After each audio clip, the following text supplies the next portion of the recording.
nibyo koko nkubaje niba umuzi ndabizi wavuga ko utamuzi yewe niyo namusobanura ne isubizo cyakomeza kuba cya kindi ndakurahiye simuzi pe ariko noneho mbigenje gutya wahita umumenya wandeba mu maso ugaseka warangiza ukagira uti ninde se ahubwo utamuzi uyu ni Ndururu none se nawe uramuzi niba umuzi se nicyo umuzi ushobora kuba usanga umubona cyangwa warigeze kumubona nyamara nta byinshi umuziho dore ko udashaka kubimenya ahubwo kubera ko wabuze aho wakumvira byinshi ku buzima bwe guhera uyu munsi rero ugiye kumenya byimbitse Mr. Ongengo benshi bazi nka Ndururu wamaye cyane mu bihugu bya Afurika by'umwihariko iwabo muri Kenya. Iyo ucuranze indirimbo yo mu njyana imenyerewe cyane yo muri Kenya yitwa RYA benshi mu Rwanda bahita bavuga bati hakizemo za Ndururu. Ni injyana mu by'ukuri imenyerewe cyane mu tubari cyane muri East Africa, ariko abantu benshi ntibazi ko inyinshi muri izi njyana ziba ari gospel cyangwa indirimbo zo guhimbaza Imana. Dani Mosima uzwi cyane ku izina rya Mr. Ongengo ni umuhanzi, umukinnyi wa filimi n'umunyarwenya wamenyekanye cyane mu gihugu cya Kenya. Yamaye cyane guhera mu mwaka wa 2006 binyuze mu ndirimbo zatumye amenyekana cyane mu gihugu hose no hanze yacyo. Indirimbo ze zakunzwe cyane zirimo Ndururu, Omogosi na Amani.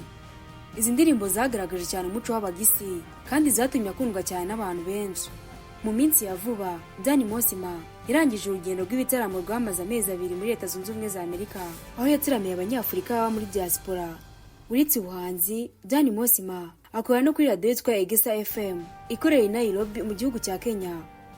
Akunda kugaragara yambaye imyambaro idasanzwe igaragara nk'ishaje cyane yacikaguritse ndetse akoresha izina Ongengo mu bihangano bye byose bikamugira umwihariko mu bahanzi bo muri kara gace.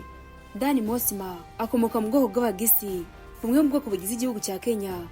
Abagisi batuye mu burengerazuba bwa Kenya cyane cyane mu ntara ya Kisii. Bafite umuco wihariye urimo imbyino gakondo, indirimbo, imivugo n'inkuru zishingiye ku muco wabo. Umuco w'abagisi uzwiho kubaha agaciro ubusabane, kubaka umuryango no kurera abana neza. Bafite indirimbo n'imbyino gakondo zikoreshwa mu birori bitandukanye nk'ubukwe, imihango y'ubugeni no kwibuka abakurambere babo. Abagabo n'abagore bagira imyanya yihariye umuntu yakwita nk'iy'ubuyobozi mu muryango, kandi abana bigishwa umuco n'indangagaciro z'urupfu n'ubwitange. Uyu Dani Mosima rero ni umwe mu bahanzi bagize uruhare rukomeye mu gukomeza umuco w'abagisi binyuze mu buhanzi bwe, aho nyine uzasanga indirimbo ze zose zisa n'izicuranze kimwe kandi ziganjemo igicurangisho biti n'ingiri. Mu mwambaro utajya uhinduka urimo ikote rishaje n'igikaruvati kingana n'umusozi, ikabutura ariko nanone ijya kumera nk'ipantaro imeze nk'iyatondorotse mu buryo bukabije. Uzasanga izindi nshuro uyu mugabo yiyambariye impu z'inyamaswa, yambaye ubwanwa bwinshi ariko bw'ubukorano. Ibihangano bye bikunze kwishimirwa cyane mu bice bitandukanye byo muri Kenya, ariko no hanze yaho birakundwa cyane. Urugero nka hano iwacu mu Rwanda usanga ibyo byiganjemo mu tubari twinshi. Twinjiye mu buzima bwe bwite tubona ko uyu mugabo yavukiye mu gace kitwa Mosebete, karere ka Nyamira, mu ntara ya Nyanza mu gihugu cya Kenya. Bikaba bivuga ko yaba afite imyaka igera kuri 40, gusa nta makuru yizewe ahari agaragaza itariki nyakuri yaba yavutsemo. Bivuga ko kandi uyu mugabo yubatse ndetse afite n'abana, gusa amazina yabo cyangwa umubare wabo nta makuru ahagije abigaragaza. Uretse kuba ari umuhanzi mu ndirimbo twakwita za gakondo y'iwabo, gusa traditional music, uyu mugabo ni umunyamakuru akaba n'umushyushyarugamba kuri ESE FM.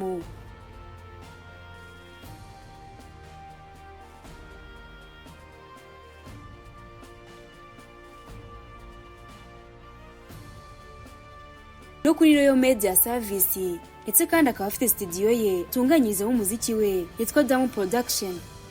Mu by'ukuri uyu mugabo agaragara nk'urugero rwiza rw'uburyo umuco ushobora gusigasirwa binyuze mu mpano, kubera ko guma ku muco gakondo w'iwabo ntagaragaza indi mico mu bihangano bye. Avuga ko ikintu cyamubabaje mu buzima bwe ari urupfu rw'inshuti ye yitwaga Matsamu bakoranaga kuri radio, aho yanamukoreye indirimbo yo kumusezeraho nayo ikaza gukundwa n'abatari bake. Hari abazi kuri ya mudamu bakunze kugaragara bari kumwe ari umudamu we bashakanye, ariko ntago ari ibyo, ahubwo uriya ngo ni umugabo wiyambika kuriya agasa n'umugore w'amabuno manini basanzwe bakorana mu mashusho y'indirimbo ze. Ngayo nguko rero ngibyo bya Dani Mosima, Mr. Ongengo, umugabo wanditse izina mu buryo bukomeye cyane, umugabo benshi bafata nk'umusaza w'umusinzi bitewe n'uko inshuro nyinshi indirimbo ze zicurangwa mu kabari, uburyo aba yiyambariye n'ibindi byinshi bigenderwaho bamufata gutyo. Aho nawe iwacu mu Rwanda twahisemo kumuha izina rya Ndururu kubera indirimbo ye yise Ndururu.